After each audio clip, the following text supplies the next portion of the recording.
May had been hauling water from the creek to Mrs. Henderson's laundry when the unbearable Texas heat drove her to take a shortcut through the scrubland at the edge of Bitter Springs. At 17, she had learned to gauge exactly how much exertion she could manage before the sun became actively dangerous, and she was approaching that limit when she heard it, a sound so faint she almost dismissed it as wind through the sparse vegetation. But something made her stop and listen more carefully, and there it was again, a rasping breath that could only come from something alive and suffering. She found him in a shallow ravine, barely visible among the rocks and dried brush, an Apache warrior who looked to be in his late 20s, his traditional clothing torn and sun-bleached, his wrists and ankles bound with iron chains staked deep into the hardpan earth. His lips were cracked and bleeding, his skin burned beyond recognition, and his eyes had the glazed look of someone who had already accepted death and was simply waiting for it to finish its work. May stood frozen, her water bucket suddenly feeling impossibly heavy in her hands, while her mind raced through the implications of what she was witnessing. This was clearly the work of bounty. Hunters, men who captured Apache, warriors for the fees paid by the military and by settlements eager to demonstrate they were handling the Indian problem. May had seen such men in Bitter Springs, rough characters who boasted in the saloon about their captures while spending their blood money on whiskey and cards. The chains meant this warrior had been left deliberately to die, probably after refusing to cooperate with interrogation, or perhaps simply because the bounty hunters had decided he was more trouble than the reward was worth. Either way, someone had condemned him to one of the most terrible deaths May could imagine. Slow dehydration under the merciless Texas sun. Every practical instinct told May to leave immediately, to pretend she had seen nothing, to protect herself from the dangerous complications that would follow if she interfered. Getting involved with a chained Apache warrior could mean accusations of aiding the enemy, could bring the bounty hunter's wrath down on her head, could cost her the few meager work opportunities that kept her from starving. She was an orphan with no family to protect her, no social standing to shield her, no resources beyond her own labor. She had precisely nothing to gain and everything to lose by helping this dying man. Yet May found herself kneeling beside him, offering water from her bucket, while speaking soothing words he probably couldn't understand. The warrior drank desperately, his eyes flickering with surprise and perhaps confusion about why a white girl would be helping him. May examined the chains and realized with sinking certainty that she had no tools to break them, no key to unlock the shackles, no way to free him using conventional means. But she noticed that the stakes holding the chains to the ground, while driven deep, were set in sun-baked earth that cracked and shifted. With her small shovel, the one she used for digging out Mrs. Henderson's stuck wagon wheels, she might be able to loosen them enough to pull free. She worked for over an hour in the scorching heat, digging around the stakes, pouring precious water onto the earth to soften it, leveraging her shovel and her entire body weight against the iron, until finally one stake came free, then another. The warrior watched her work with an intensity that suggested he was regaining hope, despite his desperate condition. And when the last stake pulled free, he stood shakily, chains still attached to his limbs, but no longer pinning him to the earth. May offered him more water, and through gestures and his limited English, they established basic communication. His name was Nantai, meaning chief or leader, and he had been captured 3 days ago by men he described with a contempt that transcended language barriers. May faced her next impossible decision. She could simply leave Nantai here, free from the stakes but still chained and still miles from any help. He might survive or might not, but either way she could walk back to town and resume her invisible existence without further involvement. Or she could do something that defied every survival instinct she possessed. She could bring him into Bitter Springs, could walk right down Main Street with a chained Apache warrior, and could force the town to confront what the bounty hunters had done. The second option was insane, likely suicidal, and would certainly destroy whatever small security May had managed to build in Bitter Springs. But the first option meant living with knowledge that she had left a man to die when she could have done more, meant accepting that cruelty was just how the world worked, and that challenging it was pointless. May had spent 4 years surviving as an orphan by being invisible, by never drawing attention, by accepting injustice as the price of staying alive. In this moment, staring at Nantai's grateful but still desperate expression, something in her rebelled completely against that resigned acceptance. She told Nantai through gestures and simple words that she was taking him to town, that she would expose what had been done to him, that she couldn't promise it would help, but that silence guaranteed nothing would change. He seemed to understand both her words and her obvious fear, and after a long moment of consideration, he nodded agreement. Perhaps he calculated that being seen publicly gave him better chance of survival than dying slowly in the desert, even without the stakes holding him down. Or perhaps he simply recognized that May was offering him something rare, someone willing to witness and speak truth about his treatment rather than simply looking away.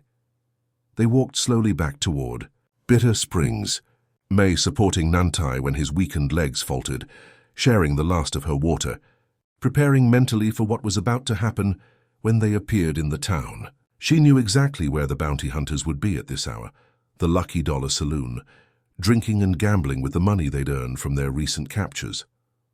She knew the marshal would be in his office, and that most of the town's residents would be going about their afternoon business on Main Street.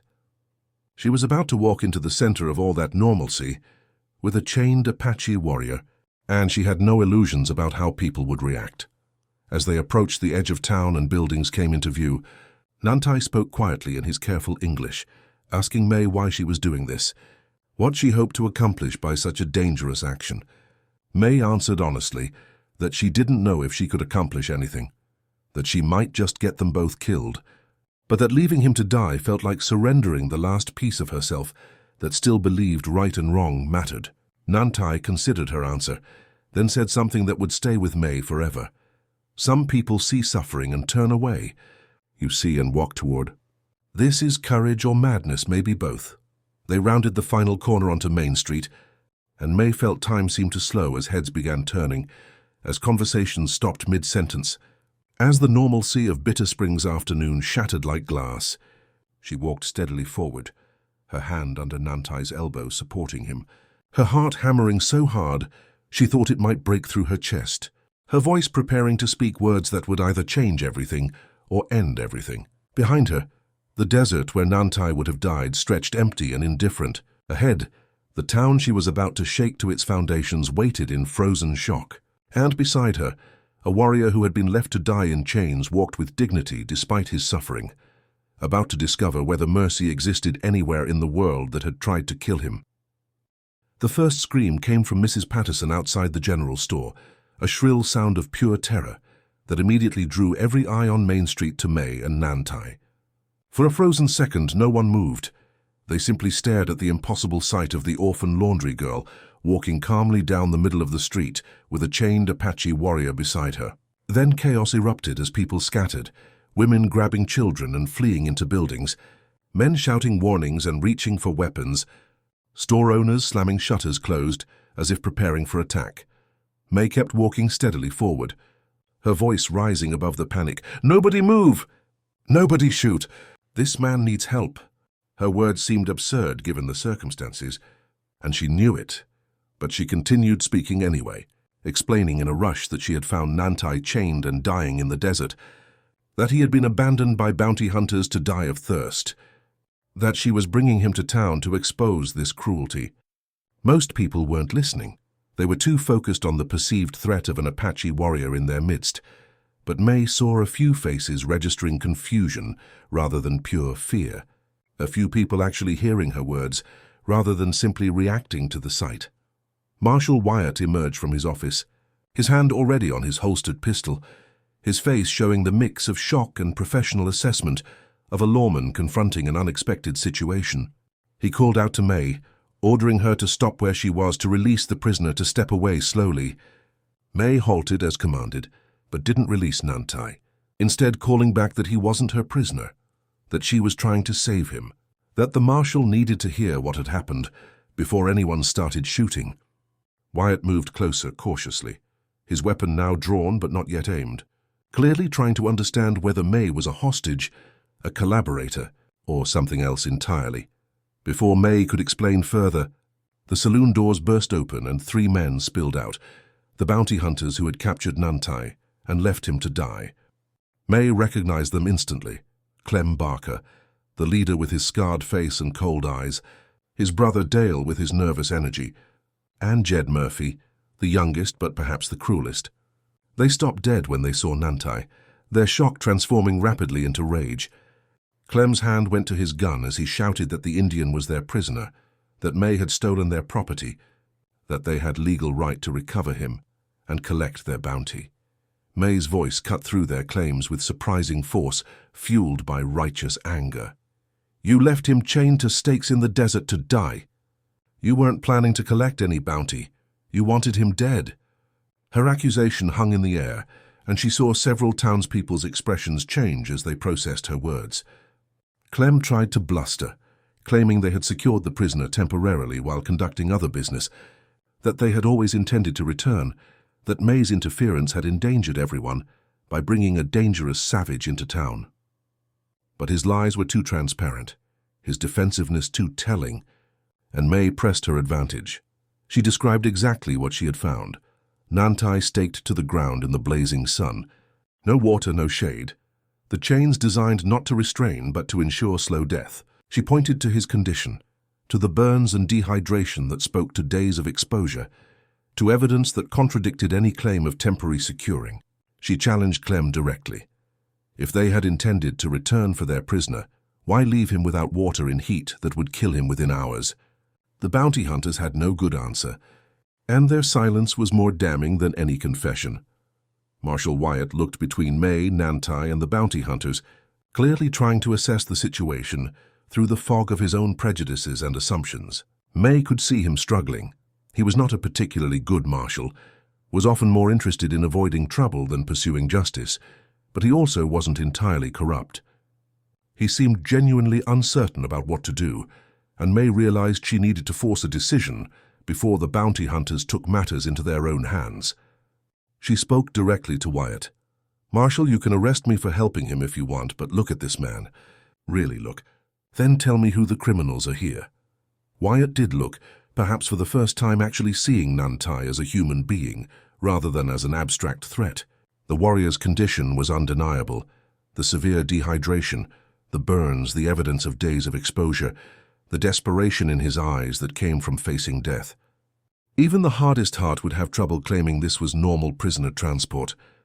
Wyatt's expression shifted towards something approaching recognition, and May felt a flicker of hope that maybe, just maybe, truth would actually matter here. But before Wyatt could speak, Clem made his move. The bounty hunter drew his weapon in a smooth motion, bringing it to bear not on Nantai, but on May herself. His calculation was clear. The girl was expendable, and her death would eliminate the witness to their abandonment of the prisoner. He could claim she had been threatening everyone with the dangerous Indian, that he had acted to protect the town, and most people would accept that version because it confirmed their existing fears and prejudices. May saw death in Clem's eyes and knew she had, perhaps 1 second before the bullet ended everything. She had tried to accomplish, but Nantai moved faster than should have been possible for someone as weakened as he was. Despite the chains, despite his dehydration and exhaustion, he lunged forward and struck Clem's gun hand with enough force to send the weapon flying. The unexpected action shocked everyone. Townspeople gasped, Wyatt shouted. The other bounty hunters reached for their weapons. In that instant of chaos, May realized their situation had gone from dangerous to catastrophic. Nantai had just assaulted a white man in front of the entire town, and regardless of the provocation or the justification, that action would be interpreted as savage violence, demanding immediate response. Guns came out everywhere, Dale and Jed drawing their weapons, several townspeople producing firearms from beneath coats or from nearby stores, even Wyatt raising his pistol, with the reflexive response of a frontier lawman facing native aggression. May found herself and Nantai at the center of a circle of aimed weapons, at least a dozen people ready to shoot, the tension so thick that any movement or sound might trigger the massacre.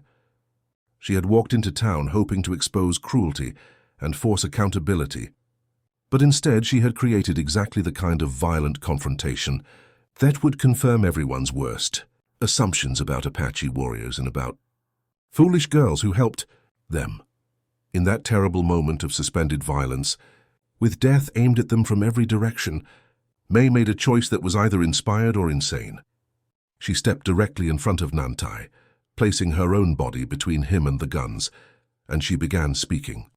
Not shouting or pleading, but speaking clearly and firmly, as if she had every right to expect people would listen. She addressed the entire town, every person watching this standoff, and she told them exactly what she had witnessed and what she knew they needed to hear, even if they desperately didn't want to. She described finding Nantai chained and dying, explained how bounty hunters had left him to suffer a cruel death rather than transport him for legitimate justice. She pointed out that the man they were about to kill had just saved her life by stopping Clem from shooting her, that his so-called violence had been protection rather than aggression. She challenged every assumption underlying their fear, asked them directly whether they actually knew anything about Nantai's supposed crimes, whether anyone had evidence beyond the bounty hunter's word that he deserved capture, whether they were comfortable killing someone based solely on others' claims without any verification or trial. Most importantly, May forced them to confront what their response revealed about who they were as a community. She asked whether Bitter Springs was the kind of town that paid men to torture prisoners to death in the desert, whether they were the kind of people who would shoot an unarmed dying man because facing the truth about what was done in their name was too uncomfortable. She made it personal and immediate. Every person holding a gun right now was making a choice about what kind of person they were, and that choice would define them for the rest of their lives. Did they want to be people who killed rather than confronted uncomfortable truths? The silence that followed May's challenge was absolute. She stood there trembling, terrified, fully expecting bullets to answer her words, but something in her desperate eloquence had penetrated the fear and rage. People looked at each other uncertainly, looked at Nantai's obviously weakened condition, looked at the bounty hunters whose guilt was becoming more apparent with every passing second. Wyatt slowly lowered his weapon, his expression troubled, and that small action seemed to give others permission to do the same. Not everyone. Jed and Dale still had their guns trained on Nantai, but enough people lowered weapons that total massacre was no longer inevitable. Then a voice came from the crowd, old Dr. Morrison, the town's physician, stepping forward with his medical bag. He addressed Wyatt directly. "Marshal, before anyone does anything irreversible, I'd like to examine this man's condition and provide my professional assessment of how long he was exposed and what was done to him. If Miss May's account is accurate, there will be medical evidence." The suggestion was reasonable enough that Wyatt couldn't refuse without looking like he was trying to hide something, and he nodded agreement. Morrison approached Nantai carefully, speaking in calm tones as he examined the warrior's injuries, his burns, his state of dehydration, making notes and occasionally shaking his head at what he found. After what felt like an eternity, Morrison stood and delivered his verdict to the assembled crowd. His medical opinion, based on years of frontier practice, was that Nantai had been exposed to full sun without water or shelter for approximately 3 days, that the pattern of his injuries was consistent with being restrained, unable to seek shade or relief, and that he would certainly have died within another 12 hours without intervention.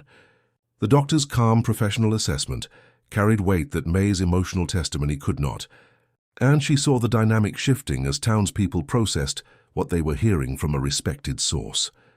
Clem made one last desperate attempt to control the narrative, shouting that Morrison was being manipulated, that the Indian was probably faking his condition, that everyone was in danger, as long as he remained alive in their town. But his protests rang hollow now, undermined by medical evidence and by his own obvious desperation. Wyatt finally made a decision, announcing that Clem, Dale, and Jed were under arrest for attempted murder, and that Nantai would be held in protective custody until federal authorities could investigate the circumstances of his capture and treatment. It wasn't the justice May had hoped for, but it was something recognition that the bounty hunters had crossed lines even frontier society could not completely ignore, as Wyatt and several deputized townspeople moved to disarm and arrest the bounty hunters. May finally allowed herself to collapse slightly, her adrenaline draining away to leave exhaustion and shock. Nantai steadied her with his chained hands, speaking quietly in a mixture of English and his own language, clearly expressing gratitude beyond what words could fully convey. Dr. Morrison approached them both, insisting that Nantai needed immediate medical treatment and that May herself was showing signs of heat exhaustion and shock. As they were led toward the doctor's office, May voluntarily, Nantai under guard but no longer in immediate danger of being shot, May allowed herself to believe that maybe, just maybe, speaking truth to power actually meant something. Dr. Morrison's office became an unlikely sanctuary as he treated Nantai's extensive injuries while Marshal Wyatt stood guard, ostensibly to prevent escape, but increasingly appearing uncomfortable with the role. May sat nearby, sipping water the doctor had insisted she needed, and watched as Morrison worked with professional efficiency, cleaning burns, treating dehydration, and muttering occasional comments about the cruelty required to inflict such suffering deliberately. The doctor's obvious anger at what had been done to Nantai was palpable, and May realized she had found an unexpected ally in the one person whose opinion carried genuine weight in Bitter Springs. As Nantai's condition stabilized and he was able to speak more clearly, May asked him to tell them his full story, how he had been captured, what he had been accused of, what the bounty hunters had done to him.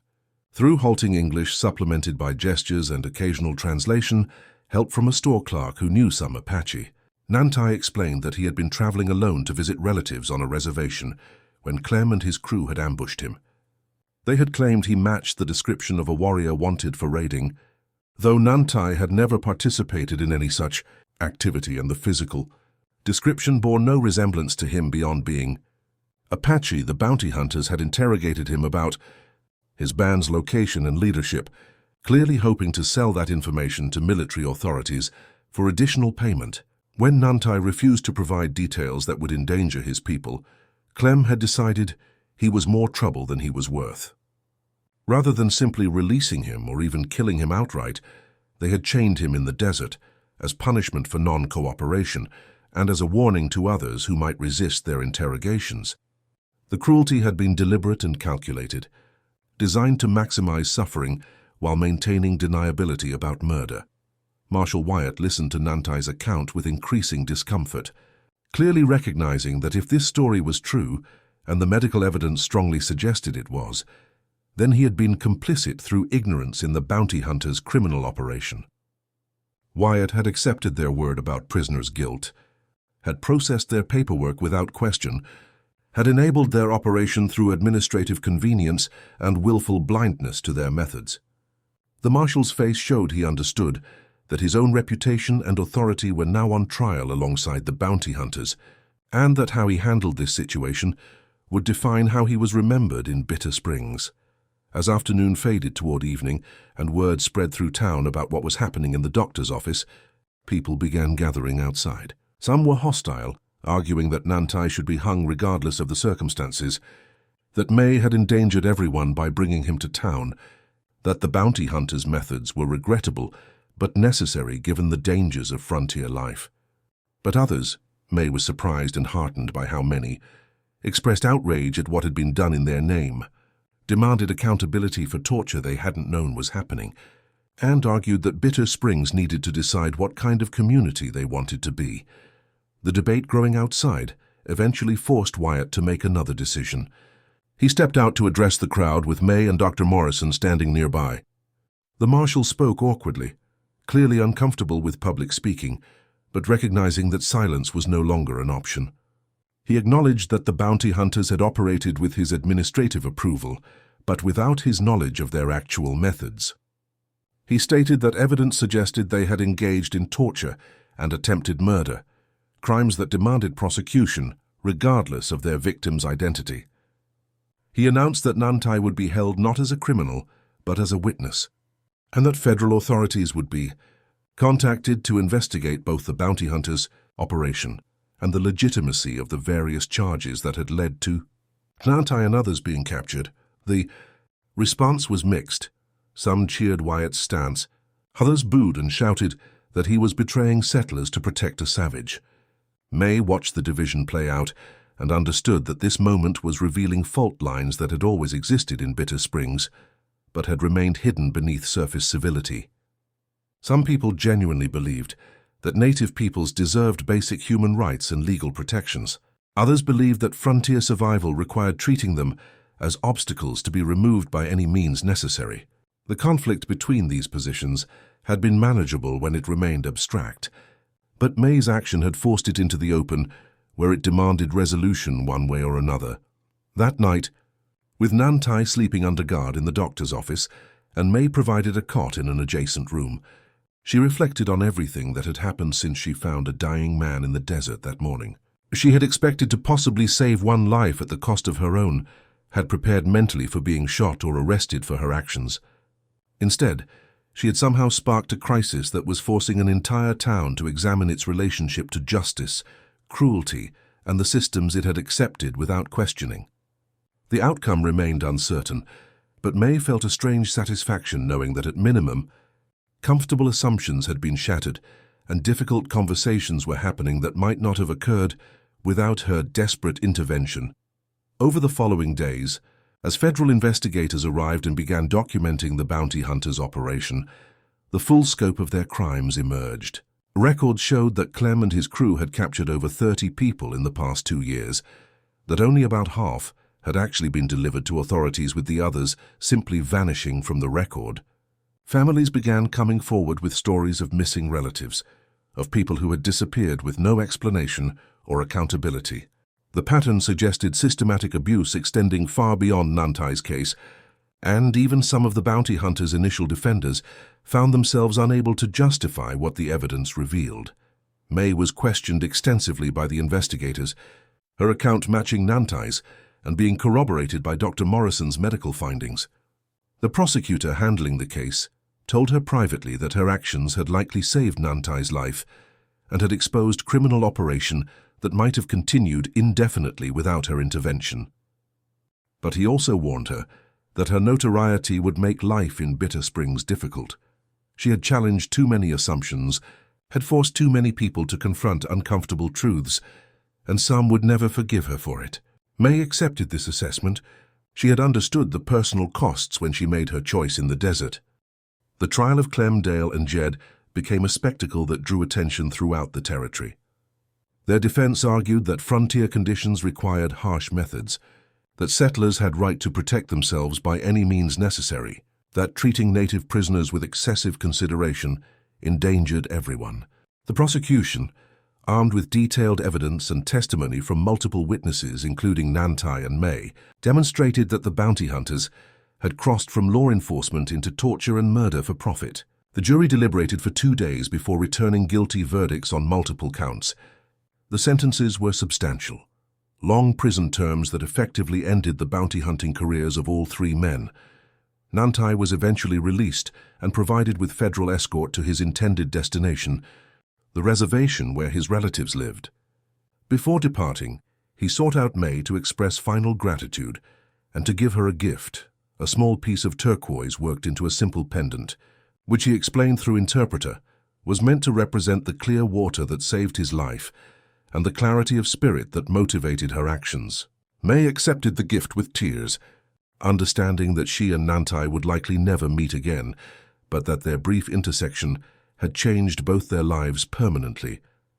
As Bitter Springs gradually returned to normal routines, May found that her circumstances had indeed changed, as the prosecutor had warned. Some families refused to let her do their laundry anymore, viewing her as traitor to her own people.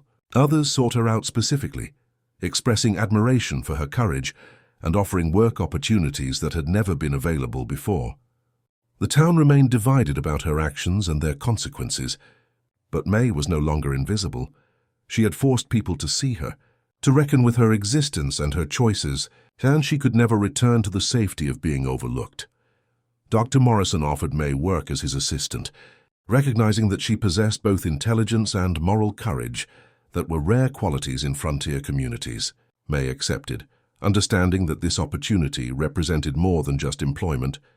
It was validation that speaking truth had value, that individual actions could matter, and that sometimes the orphan laundry girl's voice deserved to be heard as much as anyone else's. She began learning medicine under Morrison's guidance, and over time developed a reputation as someone who treated all patients with equal care, regardless of their background or social standing. Years later, When May told the story of the day she walked into Bitter Springs with a captive warrior, she emphasized the lesson that had defined that experience, that courage often meant simply refusing to look away from suffering when action was possible, and that speaking uncomfortable truths was necessary even when, especially when those truths challenged systems that benefited from remaining unexamined. She had walked into town with Nantai expecting guns to be drawn, and guns had indeed been drawn. But somehow, through desperation and determination, and the willingness to speak when silence would have been safer, she had helped create a space where justice became possible, despite all the forces aligned against it. The pendant Nantai had given her remained May's most treasured possession, a reminder that her choice to act rather than ignore had mattered to at least one person, whose life hung in the balance. She wore it always, and when people asked about its origin, she told them truthfully. It represented the moment she stopped being invisible, stopped accepting cruelty as inevitable, and discovered that even the smallest voice could shift outcomes that seemed predetermined. She had walked into town with a captive warrior, guns had been drawn, and somehow both of them had survived to see justice delivered. That survival felt like its own small miracle, evidence that occasionally, just occasionally, doing the right thing produced outcomes that justified the terrible risks such choices demanded.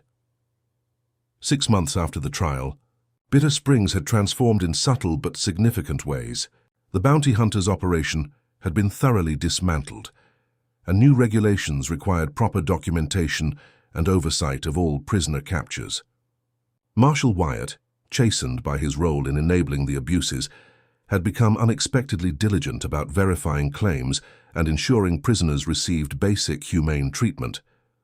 The changes were imperfect and incomplete, but they represented real progress from the system that had allowed Clem and his crew to operate with virtual impunity for years. May's work with Dr. Morrison had developed into genuine medical training that went far beyond the basic assistance he had initially envisioned.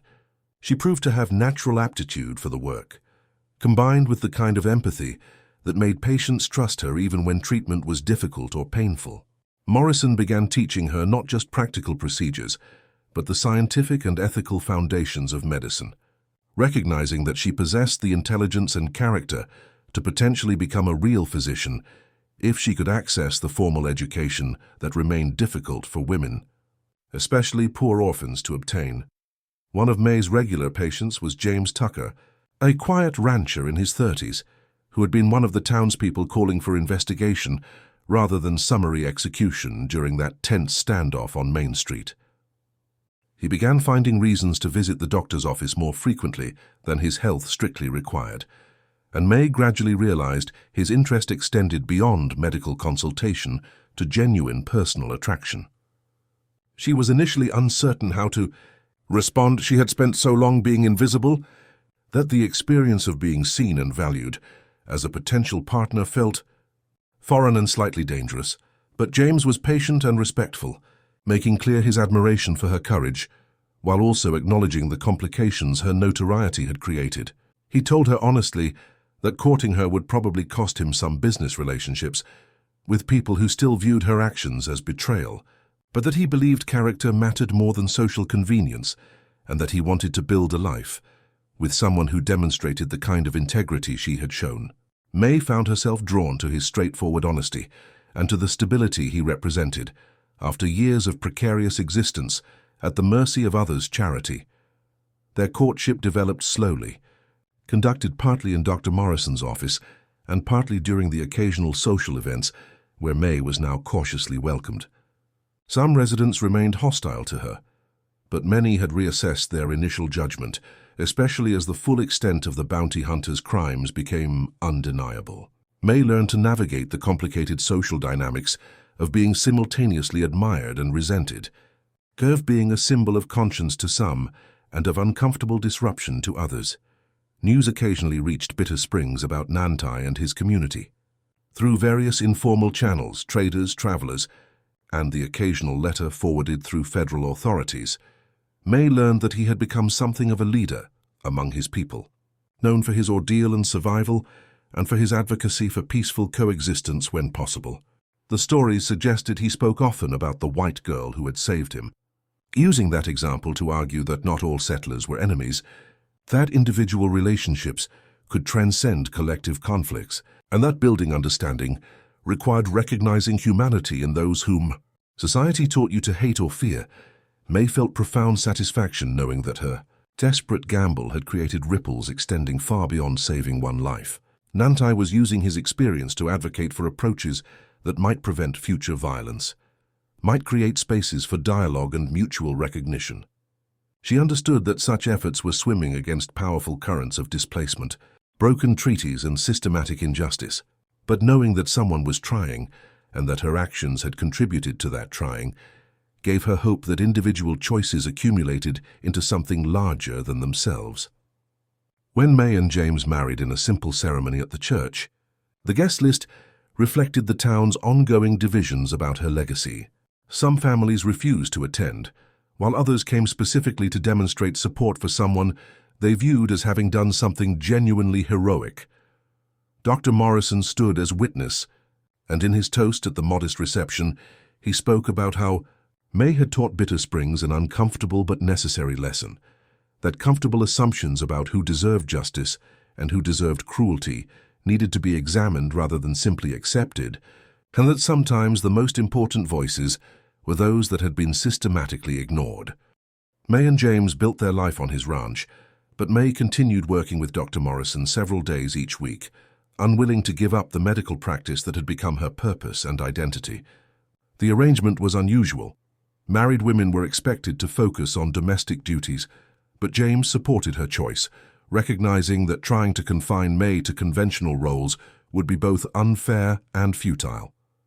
She had demonstrated too much capability and courage to be satisfied with purely domestic existence, and he loved her partly because of rather than despite that strength. As years passed and May's medical skills developed to the point where Morrison began calling her Dr. May despite her lack of formal credentials, she found herself thinking often about that day when she had walked into Bitter Springs with Nantai. She had been 17, alone and powerless by every conventional measure, yet her choice to act rather than ignore, to speak rather than remain silent, to risk safety for principle had somehow mattered. Not perfectly. Injustice certainly didn't end. Conflicts between settlers and native peoples continued, and many systems remained fundamentally unchanged. But May had learned that perfect outcomes weren't the measure of whether action was worthwhile. She had saved one life, had exposed one criminal operation, had forced one town to examine its assumptions. Those were modest achievements measured against the vast scope of frontier injustice, but they were real achievements that had genuine impact on real people. Nantai was alive and advocating for peace. The bounty hunters were in prison. Bitter Springs had slightly better oversight of prisoner treatment. These small changes represented the kind of incremental progress that wasn't dramatic or revolutionary, but that nonetheless moved the world slightly closer to justice than it had been before. May also learned that her story had spread beyond Bitter Springs, had become something of a legend in parts of the territory. The tale of the orphan girl who walked into town with a captive warrior, faced down guns from every direction, and somehow lived to force accountability for torture, was the kind of story that resonated with people searching for evidence that courage and conscience could matter, even in brutal circumstances. Some versions of the story were embellished or simplified, as stories inevitably were, but May was content knowing that the essential truth remained. One person's choice to act had created ripples that touched many lives. When travelers occasionally sought May out to ask if the stories about her were true, she confirmed the basic facts, but always emphasized what she considered the real lesson, that she hadn't possessed any special powers or unusual resources when she made her choice.